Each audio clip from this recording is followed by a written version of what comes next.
اقرأ كتاب الله ترق جنانه وتنل عظيم الأجر والغفران.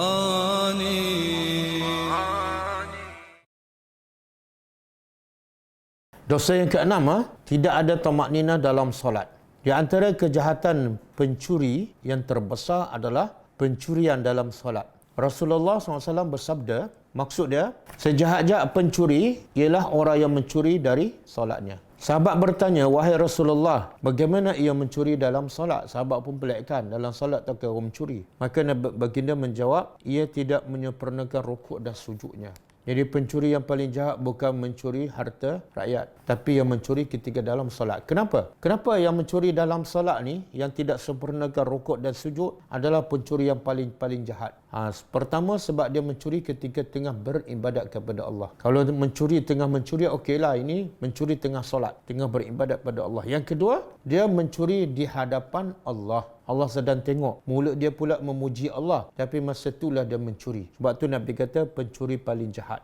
Okey, kemudian kata penulis ni, meninggalkan tamak-ninah, tidak meluruskan dan mendiamkan punggung sesaat ketika rukuk dan sujud, tidak tegak ketika bangkit daripada rukuk, serta tidak duduk antara dua sujud, semuanya merupakan kebiasaan yang sering dilakukan oleh sebahagian besar kaum muslimin. Bahkan hampir bisa dikatakan tak ada satu masjid pun kecuali di dalamnya terdapat orang yang tidak tamak-ninah dalam solatnya. Tamak-ninah adalah rukun dalam solat. Tanpa melakukannya, salat menjadi tidak sah. Rasulullah SAW bersabda, la tujzi'u salatul rajuli hatta yuqima zahruhu fi ruku' was sujud. Tidak sah salat seseorang sehingga ia meluruskan punggungnya ketika rukuk dan sujud.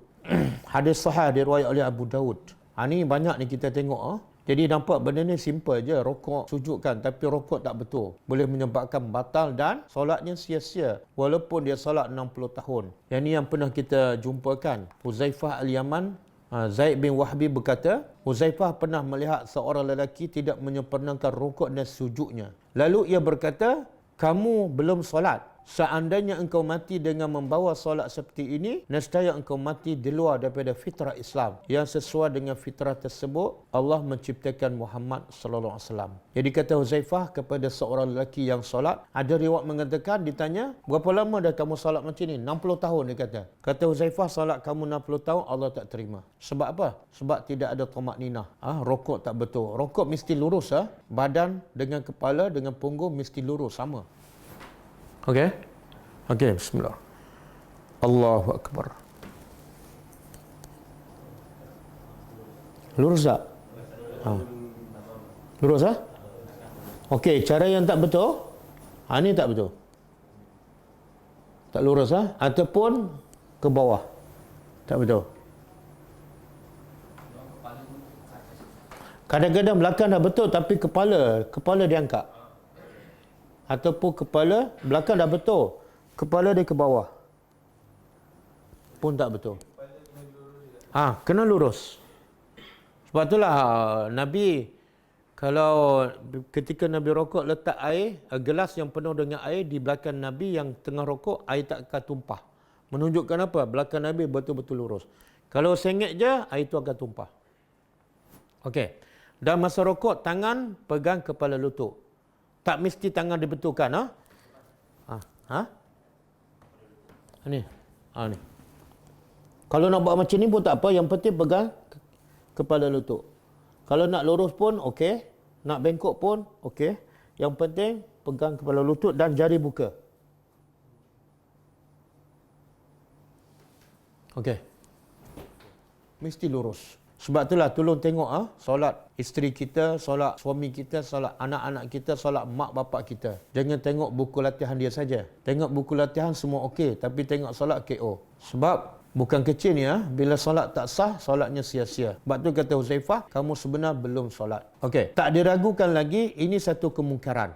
Solat rokok tak betul, sujud tak betul, satu kemungkaran. Bila kita tengok, kita kena tegur. Pelakunya harus dicegah dan diperingatkan akan ancamannya. Abu Abdullah Al-Asy'ari berkata, suatu ketika Rasulullah SAW solat bersama para sahabatnya. Kemudian baginda duduk bersama sekelompok daripada mereka. Tiba-tiba seorang lelaki masuk dan berdiri menunaikan solat. Orang itu rokok lalu sujud dengan cara mematuk, seperti mematuk ayam. Apakah kalian? Nabi kata pada sahabat bila melihat seorang lelaki yang solat macam ayam patut. Nabi kata, apakah kalian menyaksikan? Kamu tengok tak orang ni? Barang siapa yang meninggalkan dalam keadaan, barang siapa yang mati dalam keadaan seperti ini, iaitu solatnya yang tidak sempurna, maka sebenarnya dia meninggal di luar daripada agama Nabi Muhammad sallallahu alaihi wasallam. Ia mematuk dalam solatnya sebagaimana burung gagak mematuk darah. Sesungguhnya perumpamaan orang yang solat dan mematuk dalam sujudnya adalah bagaikan orang lapar yang tidak makan kecuali sebutir ataupun 2 butir kurma. Dia lapar tapi dia makan hanya sebiji 2 biji je, macam tak akan kenyang. Begitulah orang yang solat secara tidak ada tamakninah. Bagaimana ia bisa merasa cukup kenyang dengannya? Jadi orang yang meninggalkan tamakninah ketika mengerjakan solat sedangkan ia mengetahui hukumnya, maka wajib baginya mengulangi solatnya.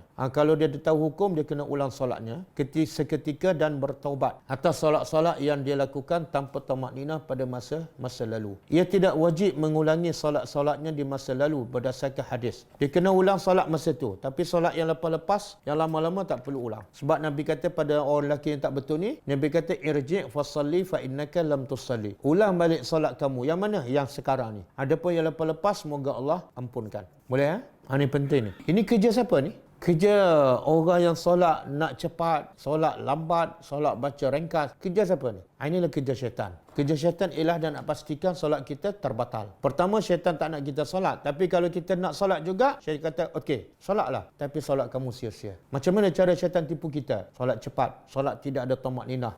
Solat berfikir, angkat takbir je, fikiran dia melayang. Itu semua kerja syaitan. Sebab strategi syaitan ialah dia akan kurangkan kebaikan kita dalam solat. Sebab Nabi sebut dalam satu hadis, seseorang itu akan diberi pahala daripada solatnya berdasarkan apa? Berdasarkan apa? Ada yang dapat 10 pahala dia, ada yang dapat 20, ada yang dapat 50, ada yang dapat 80, ada yang dapat 100%. Semua tu berdasarkan apa? Berdasarkan setakat mana dia khusyuk, setakat mana dia faham, setakat mana dia fokus. Jadi kerja syaitan apa dia? Angkat takbir je, syaitan. Sebab tu kadang-kadang ada benda kita nak ingatkan, tapi kita tak ingat sebelum solat. Syaitan kata simpan dulu. Angkat takbir je. Kamu tahu tak barang kamu letak? Itulah kerja syaitan. Dia nak ambil sikit-sikit. Sebab Nabi kata, solat seseorang berdasarkan setakat mana dia khusyuk. Kalau 1/10 khusyuk, 1/10 lah dia dapat pahala. Jadi syaitan kerja dia nak kurangkan. Kalau boleh 50%, kalau boleh 60%, kalau boleh lagi 0. Itulah kerja syaitan. Kita tak sedar tu. Semoga lepas ni kita berhati-hati solat dan pastikan solat kita sentiasa khusyuk dan juga tamakninah. Iqra kitab Allah tarqa jinanahu wa tanal 'azim al-ajri wal ghufrani.